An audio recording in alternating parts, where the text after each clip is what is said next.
All right, let's jump right into one of the biggest questions you could possibly ask. What is the actual shape of everything, of our entire universe? We're going to dive deep into the evidence, looking at the oldest light in the cosmos to figure out if we live in a simple, endless void or in something much, much weirder. So let's get into it. We usually picture the universe as this huge, flat, infinite thing that just goes on forever. It's the simplest way to think about it. But what if simple isn't the whole story? Cosmologists have been playing with some truly mind-bending ideas. Okay, brace yourself for this one. What if the universe is actually finite? What if you could travel in a straight line for long enough and somehow end up right back where you started? It sounds like something from a sci-fi movie, right? But believe it or not, it's a very real possibility that scientists have been trying to test. And this is a fantastic way to visualize that idea. If the universe is finite and wraps back on itself, looking out into deep space would be like standing inside a giant cosmic hall of mirrors. You wouldn't just see endless new things, you'd see the same galaxies, the same clusters of stars, repeating over and over and over again. So how in the world do you even begin to test a theory like that? I mean, you can't exactly fly a spaceship to the edge of the universe and see what happens. The answer is you have to look back in time. You have to investigate the crime scene of the Big Bang itself. And this is our key piece of evidence. It's called the cosmic microwave background. You can think of it as the universe's baby picture. It's this faint glow that fills all of space, and it carries the imprints, the fingerprints, of what the cosmos was like way back at the beginning. If the shape of space was doing something weird, the clues would be hidden right here. And if the CMB is the crime scene, then this is our detective, the Planck satellite. It's an incredible piece of engineering that spent years just staring out into space, mapping the tiniest little temperature differences in that ancient light. Its whole mission was to create the ultimate map of the early universe, so we could test our biggest, wildest cosmic theories. Okay, so Planck has gathered the evidence. The first big mystery to solve is that Hall of Mirrors idea.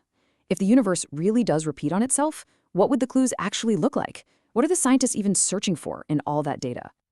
Well, the scientific field that deals with this is called cosmic topology, which is basically just a fancy way of talking about the overall geometry and layout of the entire universe.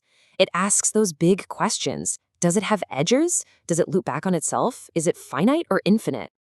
Here is probably the best way to wrap your head around it. Remember those old school video games like Pac-Man, where you go off the right side of the screen and you just pop back in on the left? A finite universe could work exactly like that, just, in 3 dimensions. And here's the absolute crucial part. If our universe is like that 3D video game map, then the light from that baby picture, the CMB, would have had enough time in 13.8 billion years to wrap all the way around. And that means the light from the early universe would actually overlap with itself, creating pairs of matching circles on opposite sides of the sky with the exact same patterns. Finding those circles would be the smoking gun. Now, the Planck team didn't just search randomly. They had a lineup of prime suspects, specific mathematically sound shapes. The top 3 were the 3 torus, which is your classic 3D video game map, the dodecahedral space, which wraps around like a 12-sided die, and the similar octahedral space. Each one would produce its own unique signature of repeating circles. And this plot shows you what that search actually looked like. Scientists were scanning all of Planck's data, looking for those matching patterns. If we lived in a torus-shaped universe, they would have seen a huge, obvious spike on this graph, a signal screaming out from the background noise. So, did they find it? The verdict came back, and it was crystal clear. After sifting through billions upon billions of data points, there was no spike, no matching circles. The simplest Hall of Mirrors universe, the 3 torus, just wasn't showing up. And the same went for the other shapes they tested. Dead end. But hey, topology isn't the only strange idea out there. What if the universe isn't just shaped weirdly, but is fundamentally in motion? I mean, what if the entire cosmos has been spinning, like a colossal cosmic whirlpool, since the very beginning? Now, the technical name for these models is a mouthful, Bianchi VIH cosmologies. But what that really means is they are models that throw out one of the biggest assumptions we have, the idea that the universe looks basically the same no matter which direction you look. These models allow for a universe that has a preferred direction, a cosmic axis it's spinning around.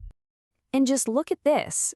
If the universe were spinning, it would leave a clue that would be impossible to miss. Not little matching circles, but this incredible, massive spiral of hot and cold spots stretched across the entire sky. It's a signature that would just pop right out of the data. What's so wild is this isn't some brand new fringe idea. It's actually a more general way of solving Einstein's equations. And it was first seriously considered by people like Collins and Stephen Hawking way back in 1973. It describes what they call an anisotropic universe, one that has a special direction, a definite spin. So there we have it, our two main suspects, the Hall of Mirrors universe and the cosmic whirlpool. Both theories would leave these dramatic, unmistakable clues in the oldest light in the universe. Planck gathered all the evidence. It's time to open up the case file and hear the final verdict. You have to remember, the Planck team was made up of hundreds of scientists from all over the world. They put both of these exotic theories to the ultimate test against the most precise cosmic data humanity has ever collected. And the stakes couldn't have been higher. Finding a positive signal would have completely rewritten the textbooks overnight.